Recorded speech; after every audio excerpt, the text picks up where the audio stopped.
Hi అండి. అందరికీ నమస్కారం. బ్రహ్మం గారి కాలజ్ఞానం ప్రకారం సింహరాశి వారి యొక్క పూర్తి జాతకం అనేది బయటపడింది. సింహరాశి వారు ఎన్ని పనుల్లో ఉన్నా ఒక్క 10 నిమిషాలు వీడియోను వినండి. ఇలా వినడం వలన ఈ వీడియో ద్వారా మీకు చాలా మంచి సమాచారం అందుతుంది. ఈ వీడియో చూసే ముందు ఓం నమః శివాయ అని తప్పకుండా కామెంట్ చేయండి. అలాగే బ్రహ్మం గారి మాట అంటే సామాన్యమైనది కాదు. ఆయన కొన్ని వేల సంవత్సరాల కింద ఏదైతే చెప్పారో ఇప్పటికీ అదే జరుగుతుంది. అంటే ఇది ఎలా జరుగుతుందని చెప్పిన మాట చెప్పినట్లుగా జరుగుతుంది. అంత గొప్ప వాక్కు ఆయనది. భగవంతుడి యొక్క రూపంగా చెప్పుకోవచ్చు. కాబట్టి అలాంటి బ్రహ్మం గారు మీ యొక్క సింహరాశి వారి గురించి ఏం చెప్పారు అనేది ఈ వీడియో చూసి తెలుసుకుందాం. వీడియోని ఎక్కడ స్కిప్ చేయకుండా చివరి వరకు చూడండి.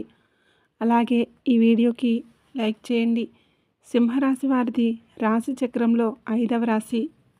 ఈ రాశికి అధిపతి రవి. అంటే సూర్య భగవానుడు. అంటే చాలా వరకు మీది ఒక అదృష్ట రాశిగా చెప్పుకోవచ్చు.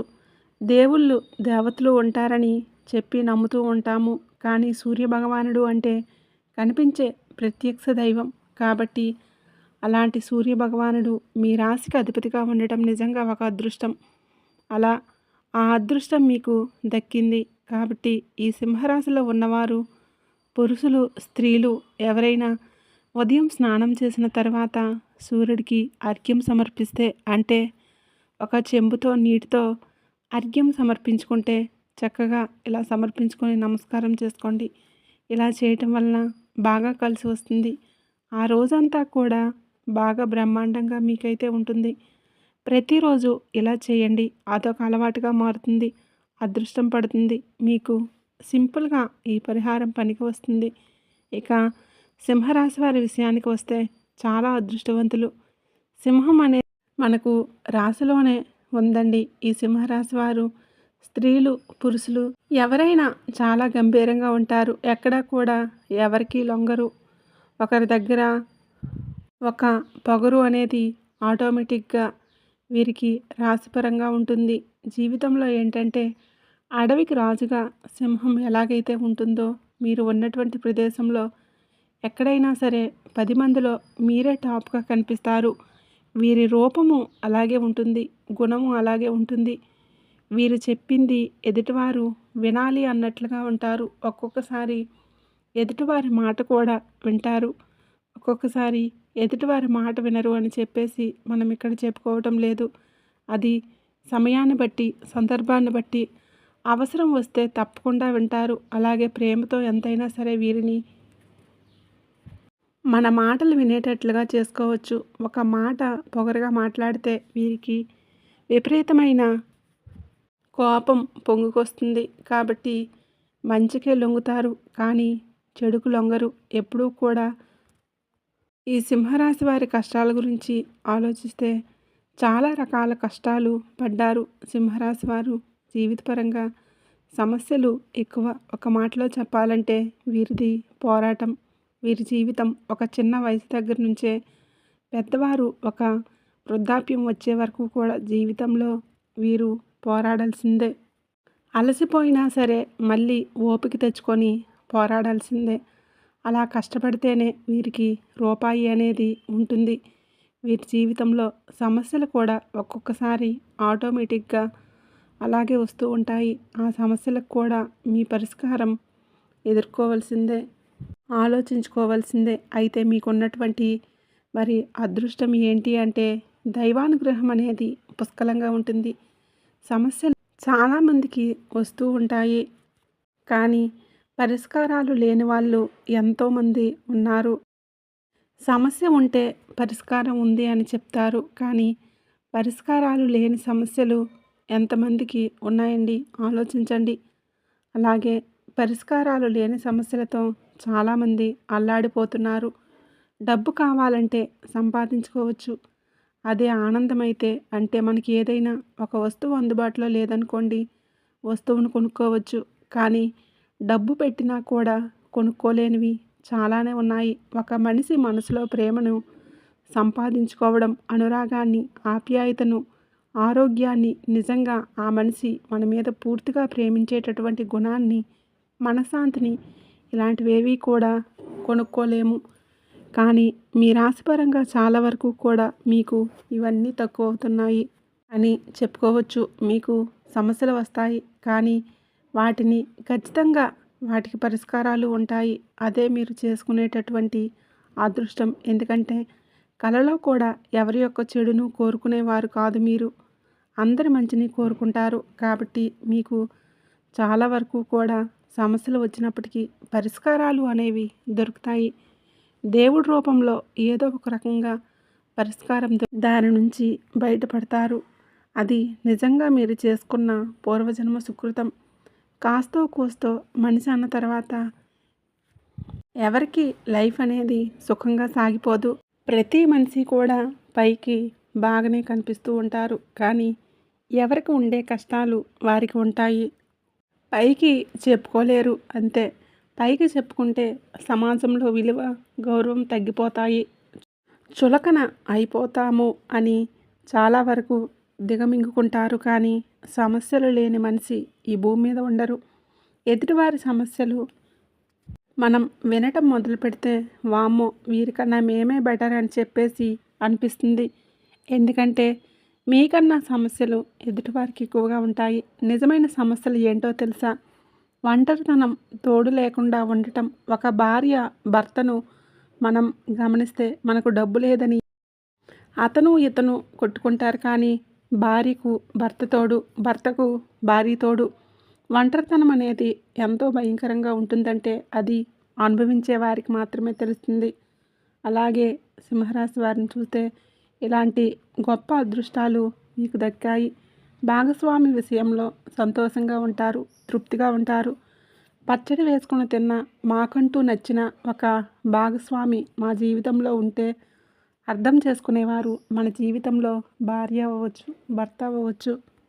అర్థం చేసుకునే తోడు, చెప్పిన మాట వినేటటువంటి బిడ్డలు ఉంటే ఇక ఆ మనిషికి అంతకంటే ఏం కావాలి?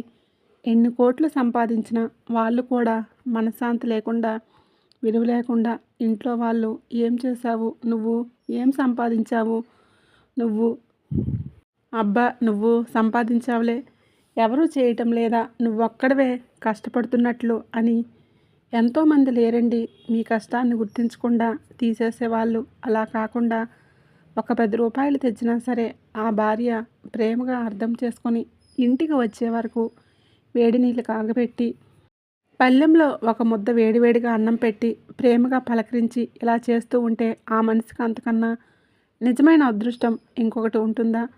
పూరి గుడిసెలో ఉన్నా కూడా సంతోషం, కోట్లు ఉన్నా కూడా సంతోషాలు లేని వాళ్ళు ఎంతోమంది ఉన్నారు సమాజంలో. అలాగే ఈ సింహరాశి వారిది చూస్తే చాలా వరకు కూడా ఒక అదృష్టంగా చెప్పుకోవచ్చు. అయితే మీకు సమస్యలు ఎక్కడ వస్తున్నాయి అంటే మీకు కొంచెం ఆవేశం ఎక్కువ, నిర్ణయాలు అనే వీక్షణానికి ఒక రకంగా మారుతాయి. కాసేపు ఉన్న ఆలోచన మరి కాసేపటికి ఉండదు. అంతలోనే నిర్ణయాలు తీసుకుంటారు, అంతలోనే మార్చుకుంటారు. ఇలాంటివన్నీ జరగటం వలన కొన్ని ఆలోచనలు ఎక్కువగా ఉంటాయి, కొంచెం ఎక్కువ. కాబట్టి మీరు ఆలోచన విధానం మార్చుకోండి. తప్పు కానీ ఒప్పు కానీ ఒక్కొక్కసారి 2-3 సార్లు ఆలోచించాల్సి వస్తుంది. అలా తప్పు కానీ ఒప్పు కానీ నిర్ణయం తీసుకున్నప్పుడు దాని మీద కట్టుబడి ఉండండి. మనం ముందుగానే నరకం పడటం కన్నా తప్పు జరిగినప్పుడు అది ఒక అనుభవంగా మారుతుంది కదా. కాబట్టి ఎదుటివారి సలహాలు ఎంతవరకు వినాలో అంతవరకే వినండి, కానీ పూర్తిగా ఎవరి మాట వినొద్దు. అలాగే మీ పర్సనల్ విషయాలు ఉంటే ఎవరికీ చెప్పుకోకండి. బంధువులు అవ్వచ్చు, లేదంటే స్నేహితుల రూపంలో అవ్వచ్చు. ఫోన్లలో కొంతమంది అభిమానంగా మాట్లాడతారు, అలాంటి వారికి పర్సనల్ విషయాలు చెప్పుకోకండి. అలా చెప్పడం వలన మీరే చులకనవుతారు. ఎవరికి అర్థం కాదండి, అర్థమైనట్లుగా నటిస్తారు. అంతేగాని ఎవరు కూడా ఎవరి బాధను అర్థం చేసుకొని ఎవరు మన యొక్క బాధను తీర్చరు. మీ బాధ మీరే పడాలి, ఇబ్బంది మీరే పడాలి. 100 రూపాయలు అవసరమంటే ఎవరైనా ఇస్తారా? ఇవ్వరు. కుటుంబంలో సమస్య వచ్చింది, మనశ్శాంతి లేదని చెప్తారు. ఆ మనశ్శాంతి లేదని మాటకు ఎవరైనా మనశ్శాంతిని మీకు ఇస్తారా? కానీ కష్టం వాళ్ళకి చెప్పుకుంటే విన్నారని అనుకుంటారు, కానీ వెనకాల అలా జరగాల్సిందే, ఇలా జరగాల్సిందే, మీరు ఏమైనా తక్కువ కాదు, కాబట్టి ఇలా జరుగుతున్నాయి, వీళ్ళు ఏదో మంచివాళ్ళు అయినట్లుగా చెప్తారు, వీరి మీద చెబుతారు, ఎంతోమంది మీద చెబుతున్నారంటే వాళ్ళు మంచివాళ్ళేనా, మాట పడాల్సిన పరిస్థితులు ఎక్కువగా వస్తాయి, కాబట్టి కడుపులో బాధలు కూడా చెప్పుకునే రోజులు కాదు ఇవి. కాబట్టి మీకు కష్టం ఏదన్నా ఉంటే భగవంతుడికి చెప్పుకోండి, మీ కుటుంబ సభ్యులకు చెప్పుకోండి. బాధ అనేది ఒక్కొక్కసారి పొంగుకొస్తుంది, కొన్ని చెప్పుకోలేనివి ఉంటాయి. అలాంటివి చెప్పుకోలేనివి ఏవైనా ఉంటే కళ్ళతో అంటే ఆ భగవంతుడిని వేడుకోండి. అలా వేడుకుంటే భగవంతుడు ఖచ్చితంగా ఆ సమస్యకు పరిష్కారం చూపిస్తాడు. అలాగే చాలా వరకు కూడా మీకు సమస్యలు వచ్చినా కూడా భగవంతుడు ఖచ్చితంగా మిమ్మల్ని వాటి నుంచి బయటపడేస్తాడు. కాబట్టి మీరు ఎక్కువగా బాధపడకండి. అలా మీరు కోపాన్ని, ఆవేశాన్ని కొంచెం అదుపులో పెట్టుకోండి.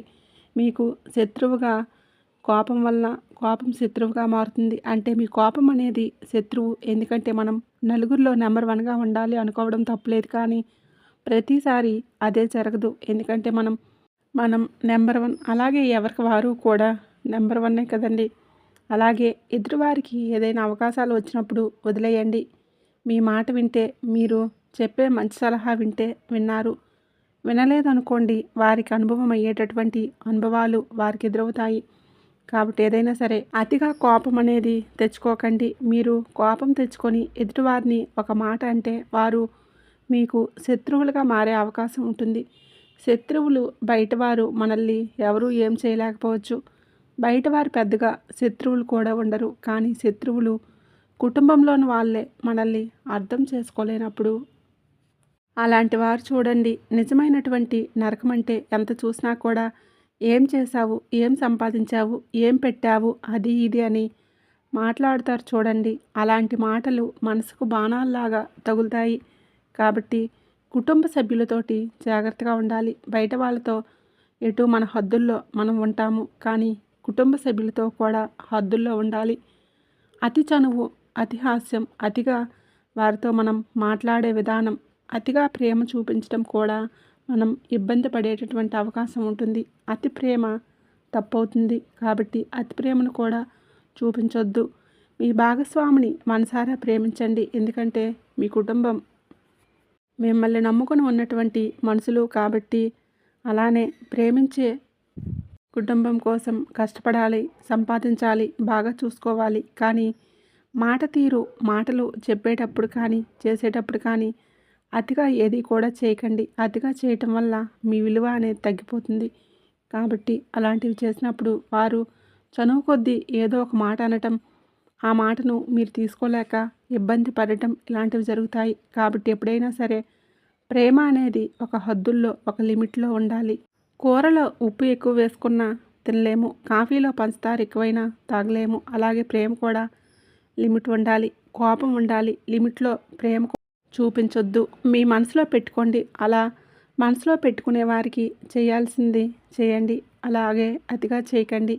విలువ అనేది తగ్గిపోతుంది. అంతేగాని అతిగా మాట్లాడటం, అతిగా సలహాలు తీసుకోవటం, ఇవ్వటం, ఎక్కువగా అరవటం ఇలాంటి వాటి వలన మీరు చులకనైపోయే అవకాశం ఎక్కువ. కాబట్టి ఈ చిన్న చిన్న విషయాలు సరి చేసుకుంటే మీకు చాలా బాగుంటుంది.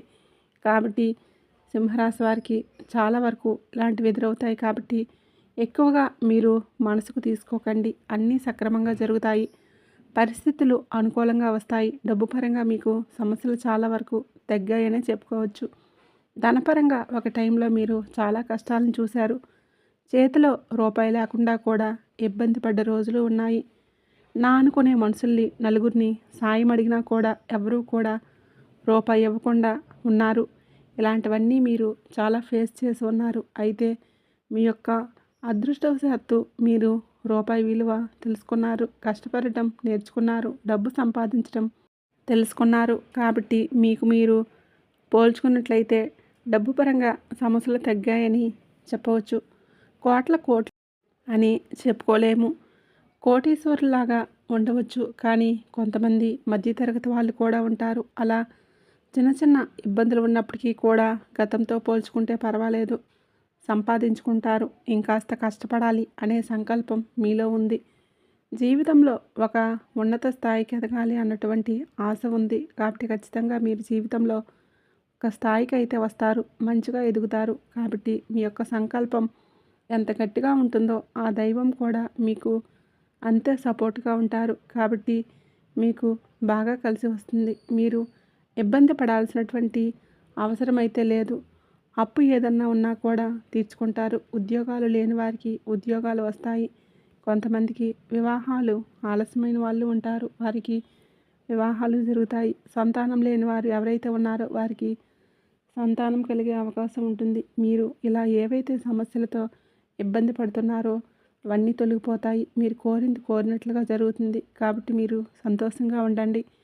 మీరు ఎక్కువగా శివారాధన చేసుకోండి. శివారాధన మీకు కలిసి వస్తుంది. సింహరాశి వారు ఏంటంటే కాస్త శివుడికి పూజ చేసుకోవడం, సోమవారం నాడు శివాలయానికి వెళ్ళటం చేయండి. ప్రతిరోజు లేదా కనీసం ప్రతి సోమవారం శివలింగానికి అభిషేకం చేయటం మంచిది.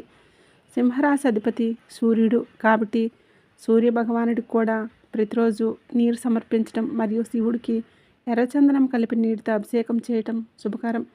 ఎర్రటి కలువ పువ్వులు లేదా ఇతర ఎరుపు రంగు పువ్వులను శివుడికి సమర్పించడం మంచిది. శివ చాలీస లేదా రుద్రాష్టకం పఠించడం ద్వారా మీకు అంతా శుభమే జరుగుతుంది. శివుడిని భక్తి శ్రద్ధలతో పూజిస్తే శత్రువులు లేకుండా పోతారని లేదా వారి సమస్యలు పోతాయని చెబుతారు. నిరంతర ధ్యానంలో ఉండే శివుడిని పూజించడం వలన మానసిక ప్రశాంతత లభిస్తుంది మరియు కోరిన కోరికలు నెరవేరుతాయి. ఈ రాశికి అధిపతి సూర్యుడు. అధికారం హోదాకు సూచిక శివుడిని పూజించడం వలన ఉద్యోగంలో గురువుగతి కీర్తి ప్రతిష్టలు పెరుగుతాయి. ప్రభుత్వపరమైన పనులు లేదా రాజకీయాల్లో ఉండేవారికి సహకారం లభిస్తుంది. సింహరాశి వారు సహజంగా నాయకత్వ లక్షణాలు కలిగి ఉంటారు. శివుడిని పూజించడం వలన వారి ఆత్మవిశ్వాసం పెరుగుతుంది. పనుల్లో మరింత గుర్తింపు లభిస్తుంది. సోమవారం రోజు ఒక్కపూటైనా ఉపవాసం ఉండటం ఇలాంటివి చేయండి. ఆ రోజు మాంసాహారం ఇవి కొంచెం తగ్గించుకోండి. అలా తగ్గించుకుంటే మీకు ఆరోగ్యపరంగా బాగుంటుంది. అలాగే మీరు ఇంట్లో లక్ష్మీదేవి పూజ కూడా చేస్తూ ఉండండి. శుక్రవారం వెంకటేశ్వర స్వామికి దీపారాధన ఇంట్లో చేయండి. మీరు ఇంట్లో నిత్యం దీపారాధన చేస్తే మీ ఇల్లంతా పవిత్రంగా మారుతుంది. నెగిటివిటీ అనేది తొలగిపోతుంది. ఇంట్లో వాళ్ళు కూడా అనుకూలంగా మారే అవకాశం ఉంటుంది. మానసిక ప్రశాంతత కూడా ఎక్కువగా ఉంటుంది. కాబట్టి ఇలాంటివి తప్పకుండా చేయండి. కాస్త ఈ మధ్య మీకు అనారోగ్యం కూడా ఎక్కువగా ఉంటుంది.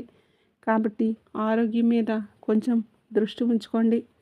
ముందు మీరు ప్రశాంతంగా ఉండండి. జరగాల్సినవి అవే జరుగుతాయి. మన చేతుల్లో ఉన్నంత వరకు మనం చేయగలుగుతాము. మన చేతుల్లో లేనివి మనం ఏమీ చేయలేము. కాబట్టి మీరు ఎంత ఆలోచించినా అది వృధానే అవుతుంది. కాబట్టి భగవంతుడి యొక్క నామస్మరణ చేసుకుంటూ ప్రశాంతంగా ఉండండి. అంతా ఆయన మీదే భారమని చెప్పుకోండి. ఆ భగవంతుడే మీకు తోడుగా ఉంటాడు. మిమ్మల్ని కాపాడుతాడు. సింహరాశి వారికి ఇలానే ఉంటుంది. బ్రహ్మం గారు చెప్పినటువంటి గొప్ప మాటలైతే ఇవేనండి. అర్థమైంది కదండి. ఈ వీడియో కనుక మీకు నచ్చినట్లయితే లైక్ చేయండి, షేర్ చేయండి. అలాగే మన ఛానల్ని తప్పకుండా సబ్స్క్రైబ్ చేసుకోండి.